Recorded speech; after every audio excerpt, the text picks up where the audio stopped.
Welcome to a Heritage Minute special with Lieutenant Colonel retired Steve Simon, U.S. Air Force Academy Association and Foundation writer and historian. The United States Air Force Academy is an amazing place, steeped in long blue line history and brimming over with stories. I'm Steve Simon, class of 77, and I'm here to tell them. This is the Heritage Minute.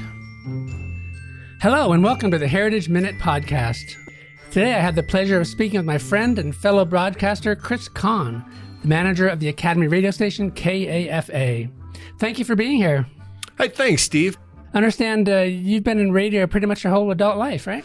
Yeah, I started in radio back in 1990, at a college radio station, Mesa in Grand Junction, Colorado, and originally went there to do criminal justice, and through the course of destiny, somehow found my way to the college radio station and instantly realized that I could immerse myself in this world of theater of the mind. Could tell stories and you could capture people's imagination. So as soon as I sat down in the radio studio for the first time, I knew this was what I was meant to do. That was your home. That's it.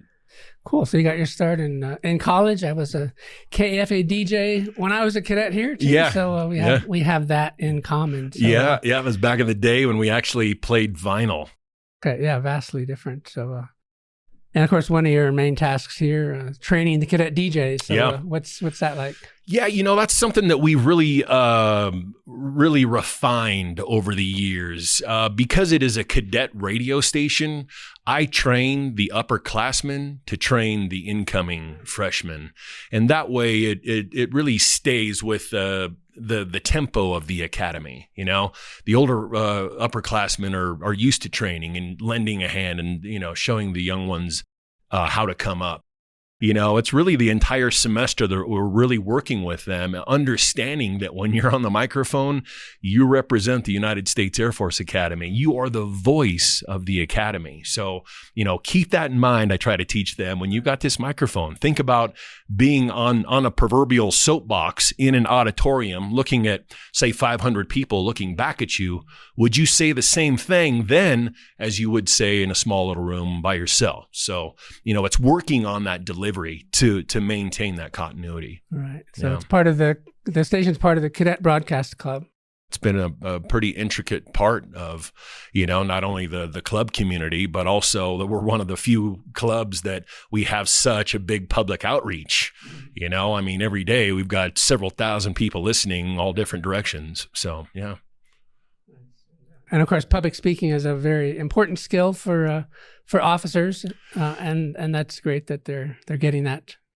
They always say people don't remember words; they remember emotions, they remember feelings. So that's the same thing on the radio, or certainly any sort of public speaking. How do you relay that information? They're not going to remember everything you said, but they'll remember the takeaway and the feeling for sure. So that's what I really try to instill on them, to be that dynamic leader at the podium.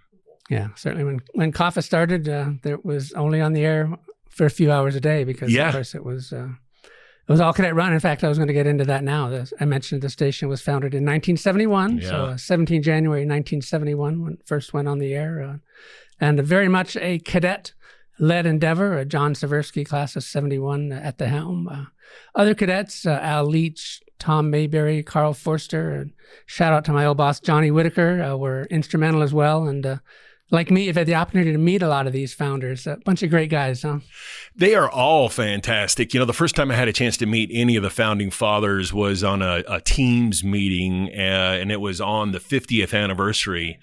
And that was great to see all these guys who I consider to be legends speaking on behalf of the things that they did so many years ago. But talking with John Severski a few times on the phone and, getting his insight and his positivity, what a gentleman. Johnny Whitaker came through. Carl Forster came through during their reunion of 73, which was just last year. So exactly. A shameless self-promotion. You mentioned the KAFA 50th anniversary. We did a Heritage Minute episode on that. It was so great. Actually, one of my favorite episodes we ever did, probably because of my interest and involvement in it. So one cool thing about those pioneers, they had the foresight to record and retain tapes of their first broadcast, which is a great listen. I know you've listened to that as well. So. Yeah, on the 50th anniversary, that night, I believe it was 7:03 p.m., something like that, we went ahead and replayed that entire hour.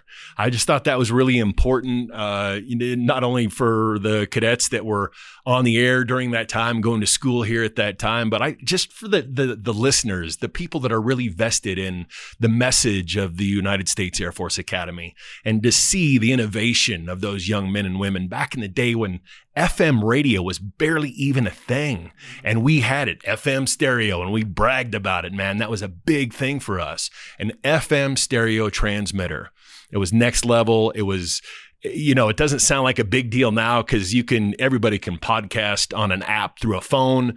But back then, to get the FCC permission and licensing was quite a feat. And it shouldn't surprise anybody that Air Force Academy cadets pulled that off. But, they're still young men and women. And that does surprise me. Yeah. They worked hard, I know, and the academy staff was influential as well. The cadets did a lot of the legwork, of course, but staff had to apply to the FCC and provide space and other things. So obviously, cadet led, but certainly the staff influential as well. So going back to that initial broadcast, which, as I said, I've listened to it several times and enjoyed it. And those of you who listen to KAFA now, you may have heard a few of the liners.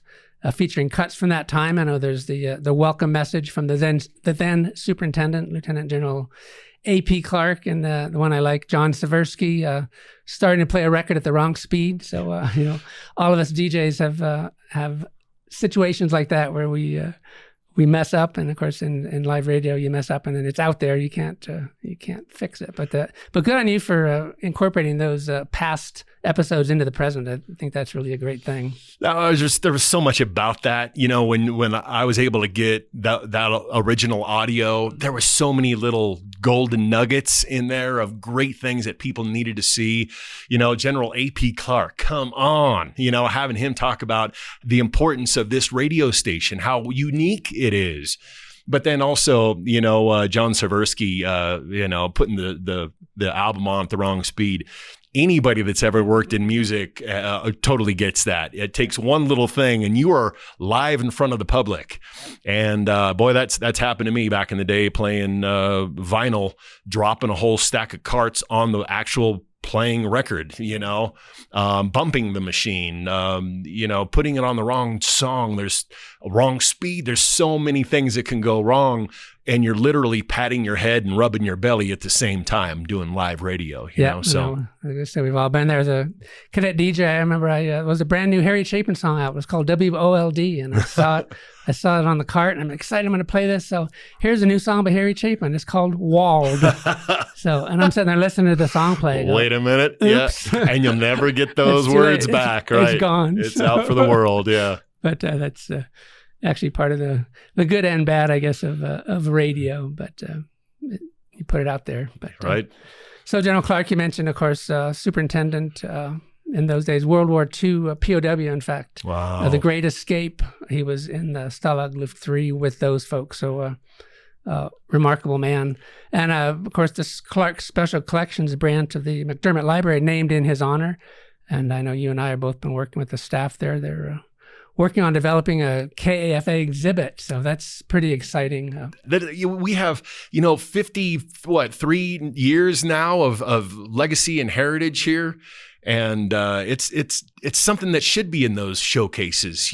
Everybody needs to know about how this thing has come along, how it became what it is. And yeah, one thing I'm excited about, I know last July or last fall, you mentioned the class of 73 back. Carl Forster, who was the engineering brains of the studio, he mistakenly or accidentally left with a screwdriver, and he's been carrying it around for 50 years, and he wanted to give it back. So I met him at the station, and he gave me the screwdriver. I said, this belongs to the Air Force Academy, and I felt bad for keeping it so long. So I'm really hoping that we can have that displayed there, because it's kind of funny that it goes back to if that screwdriver could talk, So I should mention that KAFA is available via streaming, a feature that the AOG is proud to have funded since it first went global back on 1 May 2008. So How important is having the station available, not just over the radio airwaves? It's incredibly important. That's part of keeping up with the pace of broadcasting. So, FM radio, I don't ever see it as truly ever going away, but it's definitely changing. We're always trying to keep ahead of the curve.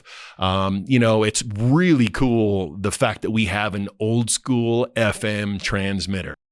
This stuff is all paramount in not only the radio station, but teaching our young cadets what this is.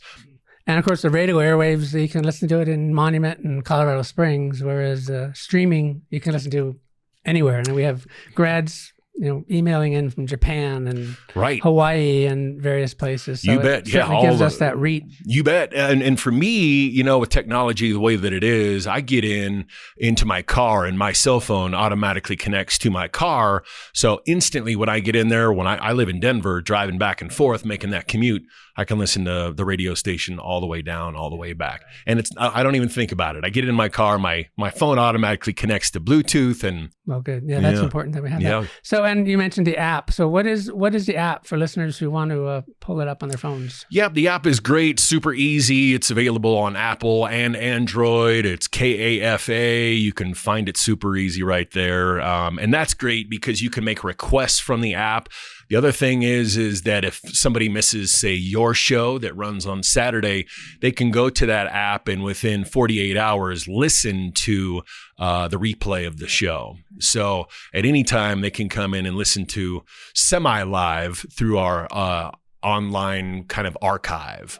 So under podcasts, under that app, people have the access to listen to, anything that we've done over the past couple of days. Yeah.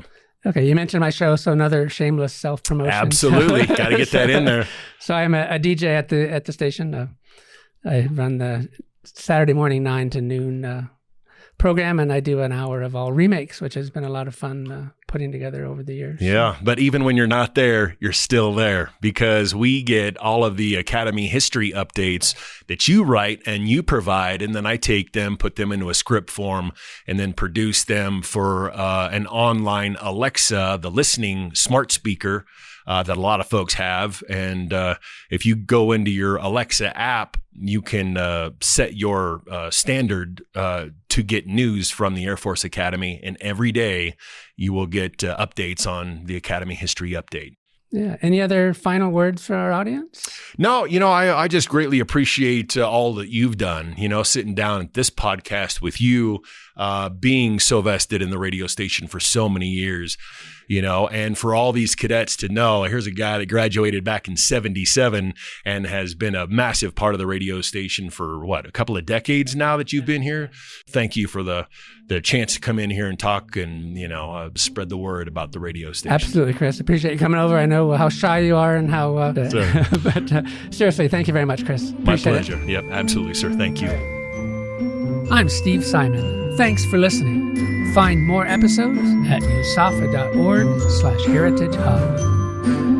You've been listening to a Heritage Minute special with Lieutenant Colonel Retired Steve Simon, USAFA Class of 77. The Heritage Minute special is a production of the Long Blue Line Podcast Network and presented by the U.S. Air Force Academy Association and Foundation.